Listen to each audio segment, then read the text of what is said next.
पर पहुंचा और बस में चढ़ने वाला था, तभी ली शिया दूर से भागता हुआ आया। उसका चेहरा गुस्से से भरा था। उसने मेरा हाथ पकड़ लिया। मैं उसे झटकने ही वाला था कि अचानक उसने मुझे बस स्टॉप के बोर्ड से दबा दिया। उसके हाथ मेरे कंधों को मजबूती से पकड़े हुए थे। फिर उसने शिकायत भरी आवाज में कहा, यांग जियान, ये मत समझो कि सिर्फ तुम ही रिबॉर्न हुए हो। अगर तुमने ऐसे ही बर्ताव किया तो मैं तुम्हारे पापा से कंप्लेन कर दूंगा कि तुम अपनी फ्यूचर वाइफ को परेशान कर रहे हो। मेरे दिमाग में जैसे एक्सप्लोजन हो गया। ली शिया भी रिबॉर्न हुआ था। मुझे चुप देखकर उसने फिर कहा, यांग जियान, मैं तुम्हारी वाइफ हूँ। पिछली जिंदगी में 50 साल की शादी के दौरान तुमने कभी मुझ पर ऊंची आवाज तक नहीं की थी। इस जन्म में तुमने कल से लेकर आज तक कितनी बार मुझ पर गुस्सा किया है। लीशिया की आंखों में आंसू थे। मैं कुछ पल उसे देखता रहा। अब यह तय हो चुका था कि वो भी रिबॉर्न होकर वापस आया है, लेकिन कल पहली मुलाकात से लेकर अब तक उसका बिहेवियर बिल्कुल भी पिछले जन्म वाले लीशिया जैसा नहीं था। ऐसा लग रहा था जैसे किसी और ने उसकी बॉडी ले ली हो। मगर मैं अब ये सब सोचकर अपना दिमाग खराब नहीं करना चाहता था। क्योंकि हम दोनों को दूसरा मौका मिला था तो बेहतर यही था कि हर कोई अपनी जिंदगी की रिग्रेट्स खुद ठीक करे। पिछले जन्म में उसका चाइल्डहुड स्वीट हार्ट उसे छिन गया था। उसे जबरदस्ती मुझसे शादी करनी पड़ी और उसने पूरी जिंदगी दुख में बिताई। वहीं मैंने एक ऐसी औरत से शादी की जो मुझसे प्यार नहीं करती थी और पापा भी कंपनी के प्रेशर में अपनी जान गंवा बैठे। आखिर में मैं भी अधूरी इच्छाओं के साथ मर गया। मैंने लीशिया की तरफ गंभीर नजरों से देखा। लीशिया, अगर तुम भी रिबॉर्न होकर वापस आए हो तो ये सबसे अच्छी बात है। इस जन्म में मैं तुम्हारे और तुम्हारे चाइल्डहुड स्वीट हार्ट के बीच कभी नहीं आऊंगा और तुम्हें भी सिर्फ फैमिली बिजनेस कोऑपरेशन के लिए मेरे करीब आने की जरूरत नहीं है। पिछली जिंदगी में तुम इतने साल हमारे घर में रही हो, तुम जानती हो कि मैं और मेरे पापा वैसे लोग नहीं हैं। मैंने गहरी सांस ली और आगे कहा, वैसे भी पिछली जिंदगी में तुम खुद बिजनेस क्वीन बनी थी। तुम्हारे पास इतना नॉलेज है कि मेरे परिवार की मदद के बिना भी तुम इस जन्म में दोबारा सक्सेसफुल बन सकती हो। ये सब कहते वक्त मेरे दिल में हल्का दर्द जरूर था। आखिर मैंने उससे पूरे 50 साल प्यार किया था। लीशिया, अलविदा, इतना कहकर मैं मुड़ने लगा। तभी एक मॉडिफाइड स्कूटर हमारे सामने आकर रुकी। उस पर बैठा लड़का सनग्लासेस उतारते हुए हंस पड़ा। शियादी, मैं तुम्हें लेने आया हूँ। तुमने अचानक स्कूल चेंज क्यों कर लिया? अब मुझे रोज आधा घंटा एक्स्ट्रा चलाना पड़ता है। उसे देखते ही मैं पहचान गया। वो था दुजितेंग, लीशिया का चाइल्डहुड स्वीट हार्ट। उसके परिवार का इलेक्ट्रॉनिक्स फैक्ट्री का बिजनेस था। हालांकि बाद में बिजनेस डाउन हो गया, फिर भी आम लोगों से काफी बेहतर हालत थी। लीशिया के पिता भी कभी उसी फैक्ट्री के पार्टनर थे। दुजितेंग धीरे धीरे लोकल बैड बॉयज के साथ घूमने लगा और एक टिपिकल स्ट्रीट बाइकर बन गया। लेकिन एक बात थी, उसने कभी लीशिया को उस दुनिया में नहीं घसीटा। शायद यही वजह थी कि लीशिया उसे कभी भूल नहीं पाई। एक ऐसा लड़का जो खुद बिगड़ गया मगर उसे खराब रास्ते पर नहीं ले गया। इस समय मेरी उससे कोई पहचान नहीं थी और मैं पहचान बनाना भी नहीं चाहता था। मैंने बस उसे एक नजर देखा और चुपचाप वहां से चला गया। पीछे से लीशिया की गुस्से भरी आवाज आई, यांग जियान, तुम बहुत बड़े कमीने हो। जब मैं ट्रैफिक सिग्नल पर खड़ा था तो अनजाने में पीछे मुड़कर देखा। लीशिया उसी स्कूटर पर बैठ चुका था। तेज धूप मेरी आंखों पर पड़ रही थी, लेकिन पता नहीं क्यों आंखों से आंसू बह निकले। लंबे समय का प्यार, साथ निभाना, सब बकवास है, मैंने मन ही मन सोचा।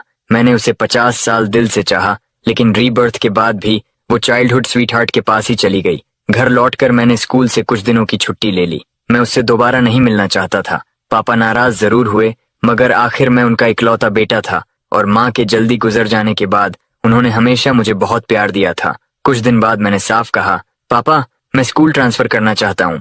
वो शॉक्ड रह गए। क्या, एग्जाम आने वाले हैं और तुम अब स्कूल बदलोगे? तुम्हारी फियांसे खास तुम्हारे लिए स्कूल बदल कर आई है और अब तुम जा रहे हो? मैंने जानबूझकर हेल्पलेस एक्सप्रेशन बनाते हुए कहा। मैंने कब कहा कि मुझे वो पसंद है? उसका पसंदीदा इंसान कोई और है। जबरदस्ती का रिश्ता कभी अच्छा नहीं होता और अगर आपने मुझे फोर्स किया तो मैं तीसरी मंजिल से कूद जाऊंगा और माँ के पास चला जाऊंगा। हमारा विल्ला 3 मंजिला था, करीब 10 मीटर ऊंचा। अगर सिर के बल गिरा तो सीधा मौत तय थी। पापा हमेशा माँ के नाम पर कमजोर पड़ जाते थे। इस बार भी वो हार गए। ठीक है, पहले शांत हो जाओ, मैं तुम्हारे लिए नया स्कूल ढूंढता हूँ।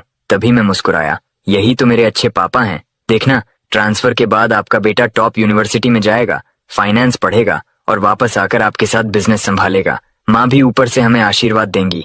ये सुनकर पापा इतने इमोशनल हो गए कि मुझे पकड़कर काफी देर तक रोते रहे। लेकिन अगले ही दिन उन्होंने मुझे धोखा दे दिया। लीशिया सीधे घर आ पहुंचा। उसने बिना नॉक किए मेरे कमरे का दरवाजा खोल दिया। मैं अभी नींद में था। धुंधली आंखों से देखा तो वो बिल्कुल फैमिलियर तरीके से खिड़की तक गया और एक झटके में कर्टन खोल दिए। तेज धूप सीधे चेहरे पर पड़ी। मैं इरिटेट होकर चिल्लाया, लीशिया, तुम पागल हो गए हो? ये मेरा घर है, मेरे कमरे में ऐसे घुसने की हिम्मत कैसे हुई? वो तुरंत हंस पड़ा।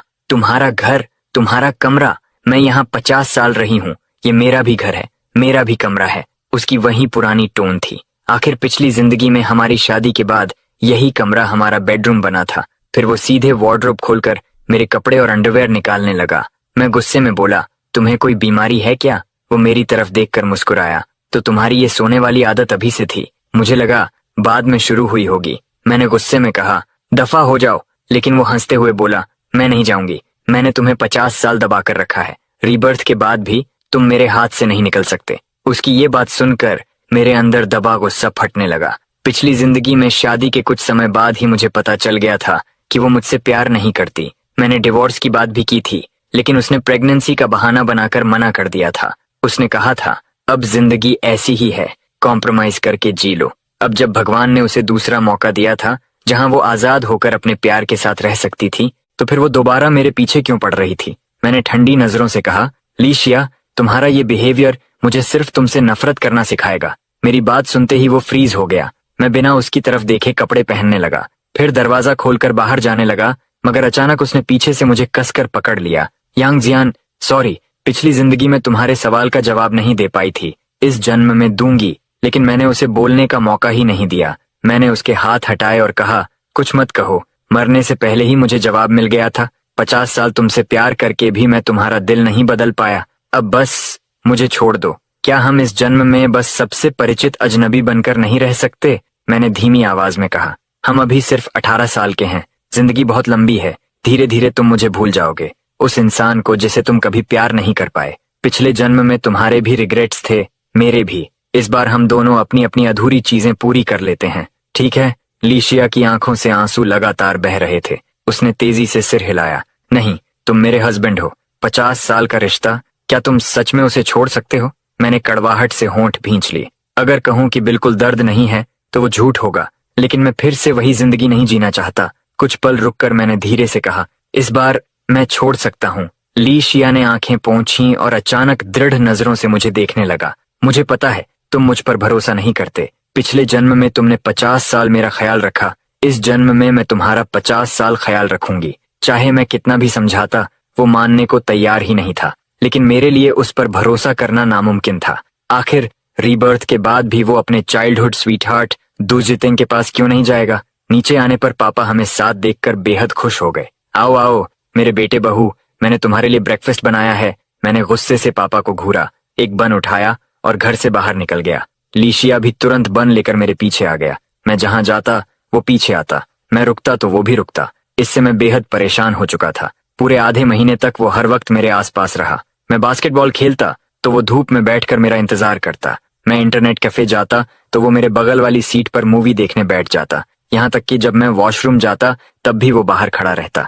धीरे धीरे पूरा स्कूल इस बात से हिल गया। किसी को समझ नहीं आ रहा था कि पूरे स्कूल की नंबर 1 जीनियस आखिर मेरे जैसे लास्ट बेंचर के पीछे क्यों घूमती रहती है। रूमर्स फैलने लगे कि मैं कोई रिच सेकंड जनरेशन हेयर हूँ और लीशिया मुझसे फायदा उठाना चाहता है। मगर लीशिया ने कभी किसी रूमर की परवाह नहीं की। वो बस हर दिन मेरे पीछे चलता रहा। फिर एक दिन वो स्कूल नहीं आया। उसकी नॉन स्टॉप बातें न सुनकर मुझे पहली बार शांति महसूस हुई। पूरे दिन वो नहीं दिखा। उस दिन फ्राइडे था, महीने का आखिरी दिन, ऊपर से एग्जाम्स भी पास थे। मेरे कुछ दोस्त बोले कि चलो सब साथ डिनर करते हैं, क्योंकि बाद में सब अलग अलग यूनिवर्सिटीज चले जाएंगे। आज लीशिया पीछे नहीं था, इसलिए मैंने खुशी खुशी हाँ कर दी। हम लोग एक रोड साइड फूड स्टॉल पर गए। सस्ता था, क्वांटिटी ज्यादा थी, स्टूडेंट्स की फेवरेट जगह। खाना खत्म करते करते रात के 10 बज गए। हम सब सड़क किनारे कैब का इंतजार कर रहे थे कि अचानक एक दोस्त ने मेरा कंधा थपथपाया। जियान भाई, जल्दी देखो, वो सामने लीशिया नहीं है?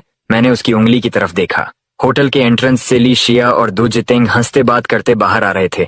उसी पल लीशिया की नजर मुझ पर पड़ी। उसका चेहरा एकदम सफेद पड़ गया और वो घबरा कर मेरी तरफ दौड़ा। दू जितेंग भी पीछे पीछे आया। मैं ठंडी हंसी हंस पड़ा। वाह, अभी स्कूल भी खत्म नहीं हुआ और इतनी जल्दी होटल तक पहुंच गए। एक तरफ मुझे पकड़े हुए हो, दूसरी तरफ अपने चाइल्डहुड स्वीटहार्ट के साथ रूम ले रहे हो, और अगर मुझे सही याद है वो अभी 18 का भी नहीं है ना? मेरा चेहरा देखकर लीशिया तुरंत घबरा कर बोला, आचेन मेरी बात सुनो।